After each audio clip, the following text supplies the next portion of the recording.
Oh, this shoe's got some talons.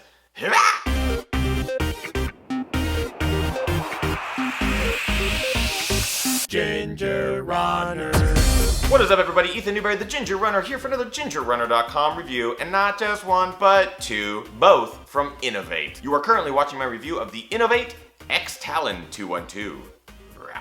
But perhaps you want to watch the other INOV-8 review first, which you could do, and that is for the INOV-8 Ultra Trail 290. If you would like to watch this review, just click anywhere on the screen. I'll give you a couple of seconds. 3, 2, 1. But yay, you've decided to stay to watch this review.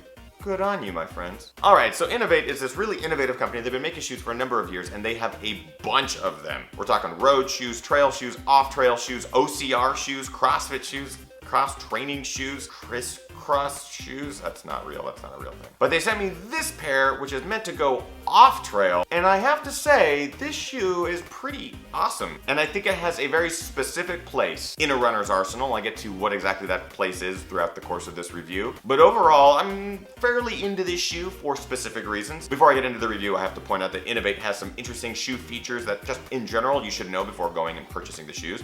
On the back of all the shoes right here along the heel, they have an arrow system. Little arrows pointing down. One arrow means a 3mm drop, 2 arrows means a 6mm drop, and 3 arrows means a 9mm drop. This shoe has, 2 arrows, so 6mm drop. And the numbers that come after the name of the shoe represents the weight in grams of that particular shoe. This is the 212, it's 212 grams, which is like 7.5 ounces. I do math quick in my head. With that said, I think it's time to tell you things I like and dislike about the X-Talon 212. Let's do it, shall we? Yay! Things that I like. Flexible. The shoe is super flexible, all directions, which I love. I think it's really rad. And that is even despite the rubber outsole and the thin EVA midsole material. It still flexes so well, and that's great. Light.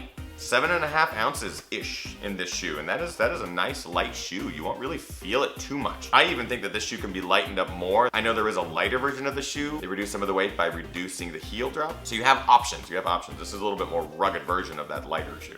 Grip. The shoe's got a ton of it, and we're not just talking, hey, look, I can grab onto a rock and help you climb up it. It's like, I'm gonna grab that rock and destroy it. Lugs on the bottom of the shoe are awesome. Not only are they great for ascending all sorts of materials, whether it's loose rock, shale, boulders, but they're great for descending too. And I've had a number of instances where I'm running up loose sand or scree, and these shoes just help me go like little suction cups. And the shoes are durable. The materials I use in this shoe are durable. I've probably put 60, 70 miles in this shoe. While it is dirty and the colors seem to be covered in dirt, there's no holes, there's no seam breaking, the rubber is barely worn, so I get much cred for being durable. However, some of these likes actually contribute to some of the dislikes I have in the shoe. First of which is being narrow. This shoe is cut narrow. They want it to be a race-like fit. I actually almost contribute this to being a climbing shoe fit. Back from my climbing days when I used to rock climb and shove my feet into really tiny climbing shoes, this shoe felt very similar. The way it's cut, the way it's angled towards the toe, it feels like you're slipping on a climbing slipper, which I believe is the intention that INOV-8 was going with. So I wouldn't necessarily recommend this shoe for those who are running long distances, because if you're looking for toe splay or any sort of wide forefoot, you're not gonna get it in the shoe. OCR, obstacle course races, or short distance trail races,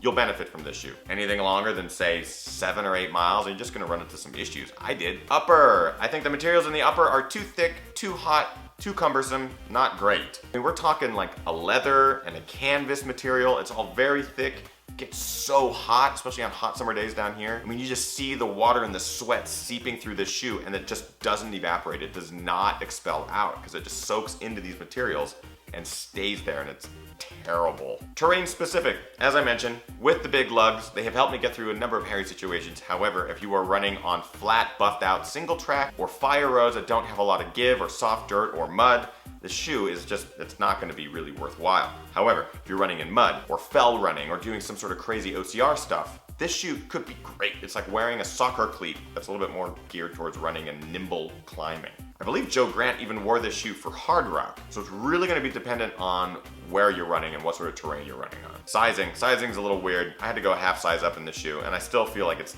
too narrow for the long distance. But that is it for dislikes. As I mentioned, there's some things I really like about this shoe, and it definitely has its benefits in certain situations. Do you run into those situations regularly? Are you a CrossFitter that just loves going to your local Tough Mudder and ripping mud apart like a tough person? The shoe might be for you. I get the question a lot of which shoe is great for Tough Mudder or other obstacle course races, and I have to say, of the shoes that I've reviewed, this one's definitely up there, and I think that's why it was designed and who it's geared for. So go get at it, guys that do those things. All right, let's get on with points. Quality, I'm gonna give it 4 out of 5. It's borderline 3 though, but the quality of the materials that they're using in the upper, I think it has its place, but there are some things that I wish they would change with it. Comfort, 3 out of 5. I don't think it's the most comfortable shoe. I think it has its place. I think in certain types of terrain or wet muds, it's definitely going to be up there as far as comfort's concerned because you don't have to worry about the lugs really infringing upon your running gait. However, for long duration trail runs, it's not going to be great. Price, 4 out of 5.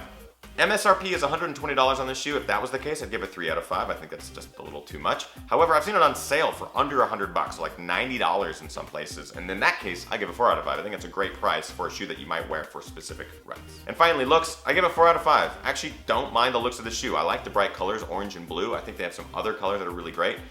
This is the kind of color scheme that I would like to see in the Ultra, but it's only in this shoe, so I just give this shoe 4 out of 5 on looks. That brings our total to 15 out of 20, which is a pretty good score. I've had some fun in this shoe, which is cool. So as I mentioned, this is not the only shoe that I reviewed today. I also reviewed the Ultra Trail 290. So if you would like to watch this review, just go ahead and click anywhere on the screen for the next 3 seconds, and you'll be taken there. 3, 2, 1. But I would like to know what you guys thought of this shoe, the X-Talon 212. Did you guys like it? Have you run in it?